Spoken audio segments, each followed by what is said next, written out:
దేశ సంస్కృతిలో అనేక భాషలు కీలక పాత్ర పోషిస్తున్నాయి. 22 షెడ్యూల్ భాషలతో పాటు వందలాది గిరిజన ప్రాంతీయ మాండలికాలు భారత సంస్కృతిలో కలికితురాలు. అందులో కొన్ని కాలక్రమంలో ప్రాధాన్యం కోల్పోతున్నాయి. అలా అంతరించిపోకుండా కేంద్రం నడుం బిగించింది. భాష సంరక్షణతో పాటు జ్ఞాన సంపార్జనకు ఉపయుక్తంగా ఉండే విధంగా చేపట్టిన ప్రత్యేక చర్యలు తెలుసుకుందాం. పలు గిరిజన ప్రాంతీయ మాండలికాలు ప్రస్తుతం కనుమరుగవుతున్నాయి. అయితే దేశ సంస్కృతికి వెన్నుదన్నుగా నిలిచేటువంటి భాష కనుమరుగవ్వకుండా ఉండేందుకు కేంద్ర సాంస్కృతిక శాఖ ఏదైతే ఉందో అది భాషను డిజిటలైజ్ చేసే ప్రక్రియను చేపట్టింది. అందులో భాగంగానే మన ముందుకు కొన్ని ఈ పోర్టల్స్తో పాటు మరికొన్ని యాప్స్ని తీసుకొచ్చింది. అవి ఏంటి అని ఇప్పుడు మనం చూద్దాం. ప్రస్తుతం ఇది మనం గూగుల్ సెర్చ్ బార్లో ఈ కుమ్ అని సెర్చ్ చేసిన తర్వాత ఇక్కడ కనిపించేటువంటి ఏఐసిటిఈ ఈ కుమ్ పోర్టల్లోకి ఎంటర్ అవ్వాల్సి ఉంటుంది. సో ఇందులోకి ఎంటర్ అయిన తర్వాత ఇక్కడ ఈ కుమ్ అఫీషియల్ వెబ్సైట్లోకి వచ్చాం. మనము ఇక్కడ home, contributors, books, activities, videos, feedback form ఇవన్నీ ఇందులో అందుబాటులో ఉన్నాయి.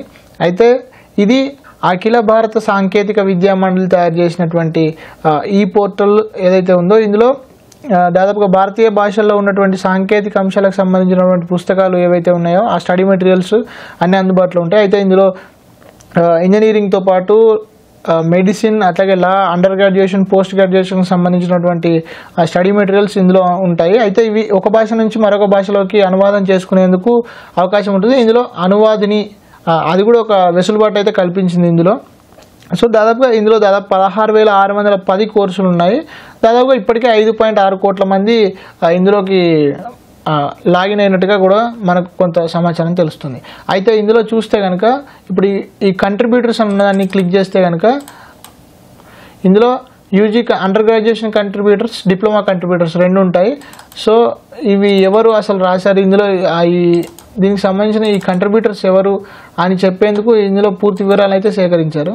ఇప్పుడు ఏ సెమిస్టర్కి ఏ ఇయర్కి సంబంధించినటువంటి అన్ని విషయాలను అయితే ఇందులో క్లియర్గా పొందుపరిచారు. అయితే దీనికి సంబంధించి ఆథర్ ఎవరు, రివ్యూవర్ ఎవరు అని సంబంధించి వాళ్ళ డెసిగ్నేషన్తో పాటు అన్నిటినీ కూడా ఇక్కడ పొందుపరిచినట్టుగా మనకు కనిపిస్తుంది. అట్లాగే దీంతోపాటు ఇక్కడ బుక్స్, ఏ బుక్స్ అందుబాటులో ఉన్నాయనే విషయాన్ని కూడా ఇక్కడ చూస్తే ఏఐసిటిఈకి సంబంధించినటువంటి ఆల్ బుక్స్, అట్లాగే అండర్ గ్రాడ్యుయేషన్, అట్లాగే పోస్ట్ గ్రాడ్యుయేషన్కి సంబంధించిన అన్నీ కూడా ఇక్కడ అందుబాటులో ఉన్నాయి. అయితే ఇందులో ఇక్కడ చూడొచ్చు మనం కోర్సుకు సంబంధించి civil engineering, computer science and engineering, electrical engineering, electronics and communication engineering, mechanical engineering, others. So ఇది ఏదైతే ఉందో దానికి సంబంధించినవి సెలెక్ట్ చేసుకున్న తర్వాత మళ్ళీ తర్వాత లాంగ్వేజెస్ కూడా కింద ఉన్నాయి. సో దీనికి సంబంధించి సెలెక్ట్ చేసుకున్న తర్వాత ఇక్కడ సెర్చ్ బై బుక్ నేమ్ అని ఉంది. ఇక్కడ fundamentals of electrical and electronics engineering, ఇట్లా మనకు కావాల్సిన పుస్తకం ఏదైతే ఉందో దాన్ని ఇక్కడ సెర్చ్ చేసుకునే అవకాశం ఉంది. అట్లాగే ఇక్కడ లాంగ్వేజెస్ కూడా అందుబాటులో ఉన్నాయి. అస్సామీ, బెంగాలీ, ఇంగ్లీష్, గుజరాతీ, ఇట్లా దాదాపుగా కొన్ని లాంగ్వేజెస్ అందుబాటులో ఉన్నాయి. వాటితో పాటు ఏ ఇయర్, ఏ సెమిస్టర్కి సంబంధించినటువంటి విషయాలు కూడా అందులో అన్నీ ఇక్కడ అందుబాటులోనైతే ఇందులోనైతే పొందుపరిచారు. సో దీని తర్వాత అట్లాగే ఇది అయిపోయిన తర్వాత ఇందులో యాక్టివిటీస్, బుక్ డిస్కషన్ క్యాలెండర్, ఈ బుక్ డిస్కషన్ గురించి సంబంధించి కూడా ఏ రోజు ఏమేమి చేయొచ్చు అని ఇక్కడ ఒకటి నార్మల్గా ఒక రిఫరెన్స్ అయితే మనకు కనిపిస్తుంది. దీనికి సంబంధించి ఒక రిజిస్ట్రేషన్ లింక్ ఉంటుంది. దాన్ని క్లిక్ చేసి మనం అందులో జాయిన్ అవ్వాల్సి ఉంటుంది. అయితే ఇట్లా దాదాపుగా ఏ బుక్ సంబంధించిన రివ్యూ ఎట్లా ఉందని చెప్పి దీని మీద డిస్కషన్ చేసేందుకు కూడా అవకాశం అయితే ఇందులో కనిపిస్తుంది. అయితే మొత్తంగా చూస్తే ఇటు దాంతోపాటు ఈ వీడియోస్ కూడా కొన్ని డిజిటల్ క్లాసెస్ కూడా ఇందులో అందుబాటులో ఉన్నాయి. Book discussion about Python programming English medium, దీనికి సంబంధించినటువంటి యూట్యూబ్లో కూడా కొన్ని పుస్తకాలు అయితే అందుబాటులో కనిపిస్తుంది. ఇది ఈ కుమ్ పోర్టల్కి సంబంధించినటువంటి పూర్తి వివరాలు.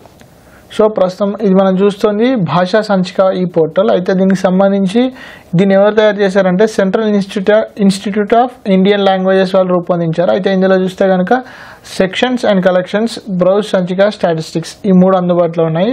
ఈ సెక్షన్స్ ఇన్ భాషా సంచిక చూస్తే కనుక భారతావని 8 ఉన్నాయి. ఇందులో Bhasha Mandakini, CIL publication, CIL visual archive, అట్లాగే classical languages, national tape archive, అట్లాగే policy documents, scheme for protection and preservation of endangered languages అనేది ఇవి అందుబాటులో ఉన్నాయి. అయితే ఇక్కడ బ్రౌజ్ సంచిక చూస్తే కనుక ఇందులో browse by author, by title, by subject, by language, by media, by linguistic data type అని ఉంది. Browse by title, browse by subject ఇందులో చూస్తే కనుక బ్రోస్ బై సబ్జెక్ట్ అంటే అబ్స్ట్రాక్ట్ నౌన్స్ అని మనకి ఇక్కడ ఒకటి కనిపిస్తుంది. ఇది క్లిక్ చేసిన తర్వాత ఈ అబ్స్ట్రాక్ట్ నౌన్కి సంబంధించినటువంటి ఈ లెసన్ ఏదైతే ఉందో, ఈ అబ్స్ట్రాక్ట్ నౌన్కి సంబంధించినటువంటి లెసన్ ఏదైతే ఉందో అవి డిజిటల్ ఫామ్లో ఉన్న లెసన్ ఏదైతే ఉందో అవి ఇక్కడ అందుబాటులో ఉంటాయి.